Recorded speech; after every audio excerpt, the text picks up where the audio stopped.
ইতিমধ্যে আমি দুটো জিনিস আপনাদের জানাই। যেখানে গতবার তৃণমূল কংগ্রেসকে ধর্ণা দেওয়ার জন্য 5 দিন অ্যালাউ করেছিল কলকাতা পুলিশ, সেই রাজভবনের গেটে আমি কলকাতা পুলিশের কমিশনারকে পরশুদিন চিঠি দিয়েছি। বিরোধী দলনেতা এবং আক্রান্তরা 5 দিন আমরা ওখানে বসবো। সেখানে এখনও পর্যন্ত সিপি কোনো রেসপন্স করেননি। আমি মঙ্গলবার দিন আবার রিমাইন্ডার দেবো ঠিক করেছি।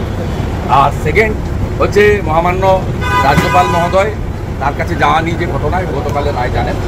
আমি আমার অফিস থেকে মহামান্য রাজ্যপালের অফিসে জানিয়েছি আগামীকাল তিনি যদি সেকেন্ড হাফে কোনো টাইম নির্দিষ্ট করেন অ্যাজ পার ইজ কনভিনিয়েন্ট, তাহলে আমি 100 জন ভিকটিমকে নিয়ে ওনার সাথে। দারুণ সিদ্ধান্ত নিলেন বিরোধী দলনেতা শুভেন্দু অধিকারী রাজভবনের গেটের সামনে, ঠিক যেখানে গতবারের অক্টোবর মাসে অভিষেক বন্দ্যোপাধ্যায় মঞ্চ বেঁধে 5 দিন ধর্ণা করেছিলেন, যেখানে সারা বছর 144 ধারা থাকে। ঠিক সেইখানেই বিরোধী দলনেতা 5 দিন ধর্ণা কর্মসূচি চালাবেন বলে একেবারেই পুলিশের কাছে অনুমতি চেয়েছিলেন তিনি গত 13 তারিখে, এবং রাজ্যের পুলিশ প্রশাসনের তরফ থেকে কোনো রকমেরই উত্তর দেওয়া হয়নি তার অনুমতির প্রেক্ষিতে। আসলে বিরোধী দলনেতা কার্যত একটা দারুণ পদক্ষেপ নিয়েছেন। কেন আপনারা হয়তো বুঝতে পারছেন, যেদিকেই সিদ্ধান্ত নিক না কেন পুলিশ প্রশাসন, আসলে আদতে লাভ হবে বিরোধী দলনেতা সহ বিজেপির মুখ, এবং কার্যত মুখ পূর্বে আরও একবার সাধারণ মানুষের সামনে এই রাজ্য পুলিশ প্রশাসনের। কাদের কাছে মুখ পূর্বে? না যারা পশ্চিমবঙ্গে এখনো পর্যন্ত নিরপেক্ষভাবে রাজনীতিটা করেন বা রাজনীতি পর্যবেক্ষণ করেন তাদের কাছে। যারা অন্ধভক্ত তৃণমূল কংগ্রেসের, তাদের কিছু এসে যায় না এই রাজ্যে যতই বিশৃঙ্খলা কিংবা অনিরপেক্ষভাবে পুলিশ কাজ করুক না কেন। এবং এই অধ্যায়ের পরে যেটা আপনাদের সামনে দেখাতে চাইবো সেটা হচ্ছে G7 সামিট। ভারতের প্রধানমন্ত্রী নরেন্দ্র মোদী ইতালির প্রধানমন্ত্রী জর্জিয়া মেলোনির ডাকে ইতালিতে গিয়েছিলেন। যদিও মনে রাখতে হবে ভারত G7 এর সদস্য নয়, তা সত্ত্বেও ভারতের প্রধানমন্ত্রীকে আমন্ত্রণ জানানো হয়েছিল। এবং সেখানে আপনারা দেখতে পারবেন যে ভারতবর্ষকে এখন যে অন্যান্য দেশ সমীহ করে চলে তার প্রমাণ আজকে আপনাদের সামনে তুলে ধরবো। এবং এটাও দেখাবো কংগ্রেস জামানার সময় যখন এই সমস্ত G7 বা G8 সামিটে যাওয়া হতো তখন ভারত কতটা লুকিয়ে চুরিয়ে থাকতো, আর এই মুহূর্তে ভারতের অবস্থানটা ঠিক কি আজকে একেবারেই প্রমাণ দিয়ে আপনাদের সামনে তুলে ধরবো এই পর্বে।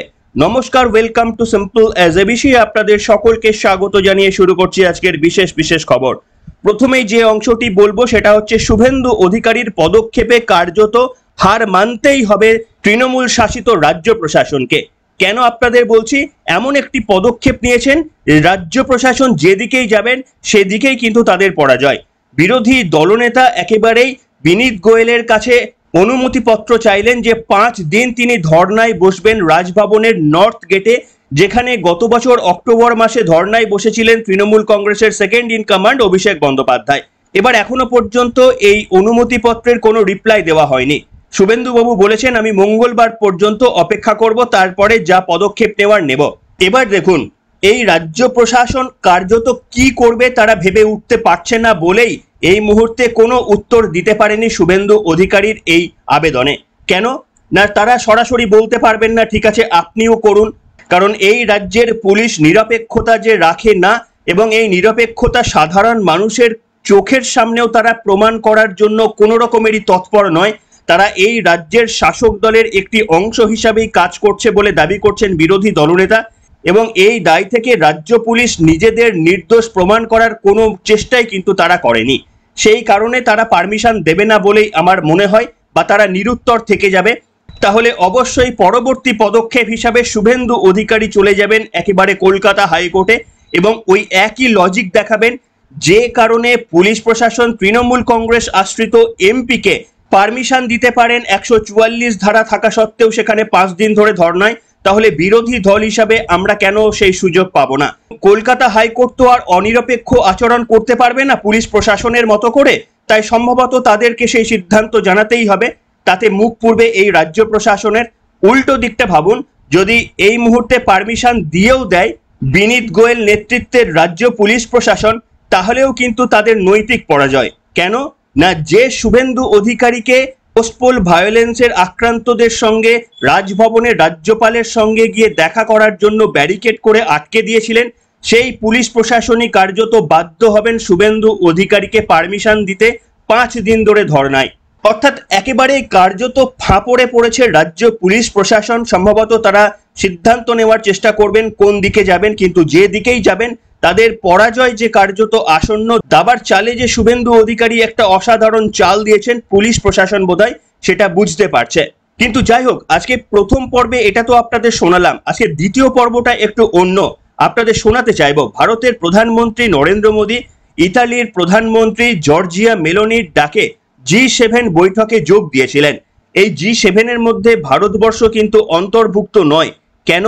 এই G7 এর অন্তর্গত যে দেশগুলি রয়েছে তারা হলো Canada, France, Germany, Italy, Japan, UK এবং ইউএস। এই 7টি দেশ নিয়ে কিন্তু G7 বৈঠক হয়। কিন্তু ইতালির সঙ্গে ভারতের সম্পর্ক এই মুহূর্তে অত্যন্ত সুদৃঢ় এবং তার একমাত্র কারণ নরেন্দ্র মোদীর সরকারের পররাষ্ট্রনীতি। সেই কারণেই প্রধানমন্ত্রী তথা ভারতবর্ষকে এই সামিটে যোগ দেওয়ার জন্য আমন্ত্রণ জানানো হয়েছিল। ভারতের প্রধানমন্ত্রী যোগও দিয়েছিলেন। এরপর একটা ছোট্ট ভিডিও বা সেলফি দেখাতে চাইবো, যেটা ইতালির প্রাইম মিনিস্টার, সদ্য নির্বাচিত প্রাইম মিনিস্টার জর্জিয়া মেলোনি, তিনি তার ফোন থেকে ভারতের প্রধানমন্ত্রীর সঙ্গে একটা সেলফি ভিডিও তুলেছেন। আসুন আগে সেই কয়েক সেকেন্ডের সেলফি ভিডিওটা দেখাই আপনাদের। Hello from the Melody team. Hello from the Melody team. এই সেলফি ভিডিওটা দেখিয়ে এটাই আপনাদের সামনে বোঝানোর চেষ্টা করলাম যে ভারতবর্ষকে এখন বাইরের উন্নত দেশগুলো কিন্তু সমানভাবে গুরুত্ব দেয়।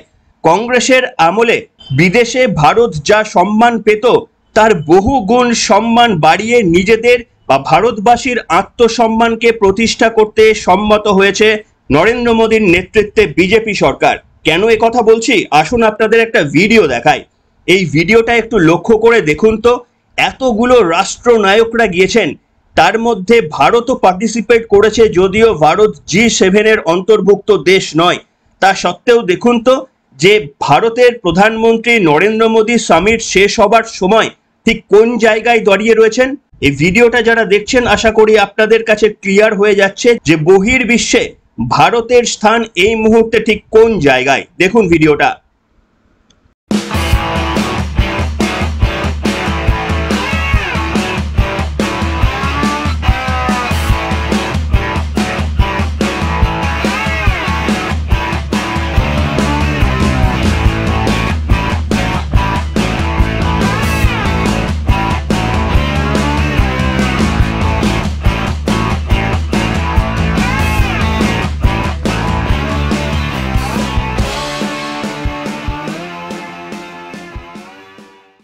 আপনারা হয়তো অনেকেই যারা সমালোচক তারা বলবেন এটা আর নতুন কি, প্রধানমন্ত্রী মধ্যে দাঁড়িয়েছেন, এটা নিয়ে এত মাথা ব্যথার কি রয়েছে। যারা এই প্রশ্ন তুলবেন তাদের কাছে দুটো বক্তব্য রাখবো। এক, প্রাক্তন প্রধানমন্ত্রী কংগ্রেসের আমলে মনমোহন সিং যখন G8 সম্মেলনে গিয়েছিলেন তখন তিনি কোন পজিশনে দাঁড়িয়েছিলেন সেটা একটুখানি আপনারা এবার দেখে নিন। দেখতেই পাচ্ছেন সেই ছবিটা, এবং তাকে ভালো করে হয়তো দেখাও যাচ্ছে না। সেকেন্ড রোয়ের একেবারেই ধারের দিকে দাঁড়িয়ে রয়েছেন ভারতের প্রাক্তন প্রধানমন্ত্রী মনমোহন সিং। সেই মুহূর্তে ভারতবর্ষকে গোটা বহির্বিশ্ব কোন জায়গা দিয়েছিল এই ছবি দেখেই হয়তো স্পষ্ট।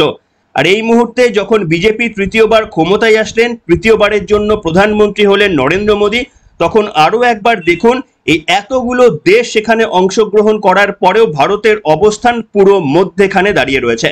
এবার বললাম আরো একটা কারণ দেবো।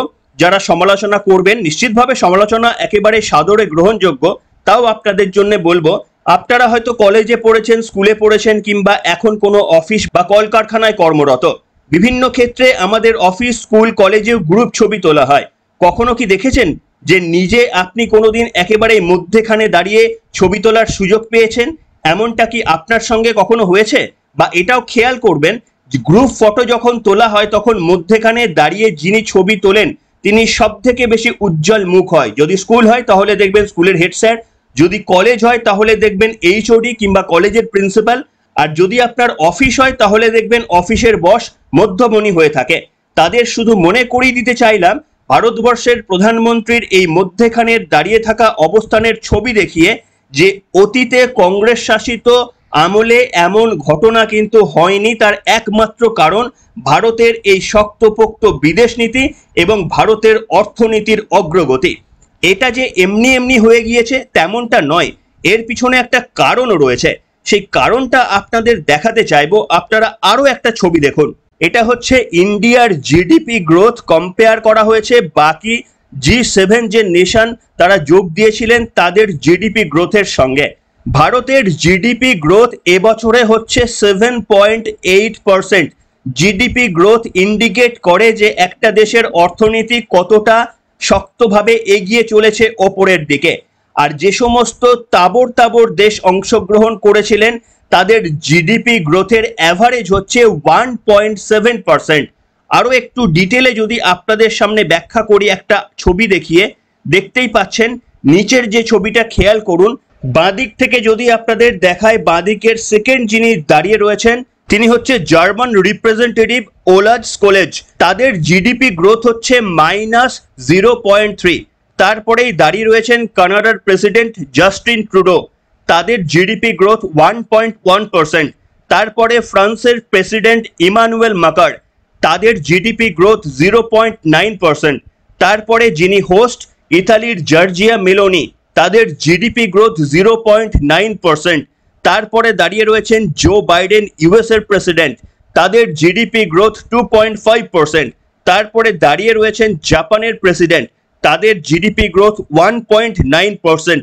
তারপরে দাঁড়িয়ে রয়েছেন ঋষি সুনাক ইউকের প্রেসিডেন্ট, তাদের জিডিপি গ্রোথ 0.1%। আর ওপরের যে ছবিটা দেখছেন সেখানে ভারতের প্রধানমন্ত্রীর ছবি, ভারতের জিডিপি গ্রোথ 7.8%। এবার নিশ্চিতভাবে আপনারা বুঝতে পারছেন কেন ভারতবর্ষকে সমীহ করে চলবে না বাকি দেশগুলো।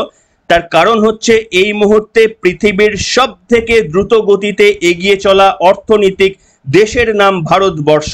তবে হ্যাঁ, কংগ্রেস যদি ক্ষমতায় আসতো, যদি সত্যি সত্যি এই লক্ষ্মীর ভাণ্ডারের মতো করে টাকা সাধারণ মানুষকে ভোট কেনার জন্য বিলিয়ে দিত, তাহলে নিশ্চিতভাবে এই অবস্থান আমরা অচিরেই হারাতাম। 2-3 বছরের মধ্যেই দেখতে পারতেন যে আবার ভারতের অবস্থা ঠিক সেই তলানিতে এসে ঠেকেছে। ভোট কেনার টাকা দিয়ে নিশ্চিতভাবে ভোটারদের মন জয় করা যায়, কিন্তু শক্তপোক্ত জমিতে ভারতবর্ষকে দাঁড় করিয়ে দেওয়া যায় না। এটা ভারতবর্ষের বাকি সমস্ত রাজ্যের মানুষ বোধহয় বুঝতে শিখেছে, পশ্চিমবঙ্গের মানুষ এখনো পর্যন্ত বোঝেনি। তাই এই রাজ্যে তৃণমূল সরকার গোয়াতে গিয়ে কিংবা ত্রিপুরাতে গিয়ে লক্ষ্মীর ভাণ্ডারে 1000 টাকা বা 5000 টাকা দেবো ঘোষণা করলেও সেখানকার মানুষ প্রত্যাখ্যান করতে পারে, আর পশ্চিমবঙ্গের মানুষ মাত্র 500,000 টাকার কাছে মাথা নুইয়ে ফেলে। আর এমন কাণ্ড যদি দেশ জুড়ে ঘটার সুযোগ থাকতো, যদি ইন্ডিয়া জোট ক্ষমতায় এসে যেত, তাহলে এই আজকে দেখছেন প্রধানমন্ত্রী নরেন্দ্র মোদী মধ্যেখানে দাঁড়িয়ে ছবি তোলার সুযোগ পাচ্ছেন, গর্বে আমাদের বুক ভরে যাচ্ছে। ঠিক আবার উল্টো পথেই আমরা দেখতে পেতাম যেমনটা মনমোহন সিং এর সরকার ভারতবর্ষের পরিণতি করেছিল। আর বাকিটা এবার আপনাদের চাওয়া পাওয়ার উপর ডিপেন্ড করছে। আপনারা মনমোহন সিং এর ওই পাশে দাঁড়িয়ে থাকা ছবিটাকে বেশি পছন্দ করছেন, নাকি এত রাষ্ট্রনায়কদের মধ্যে ভারতের প্রধানমন্ত্রী মধ্যমণি হয়ে দাঁড়িয়ে রয়েছেন এইটা আপনারা বেশি পছন্দ করছেন? আপনাদের পছন্দই আপনাদের ভবিষ্যৎ নিশ্চিত করবে। কি বলবেন আজকের এই প্রতিবেদন প্রসঙ্গে? লিখে জানান। ভারতবাসী হয়ে প্রতিবেদনে যদি গর্ববোধ করে থাকেন তাহলে লিখে জানান। ভারত মাতা কি জয়।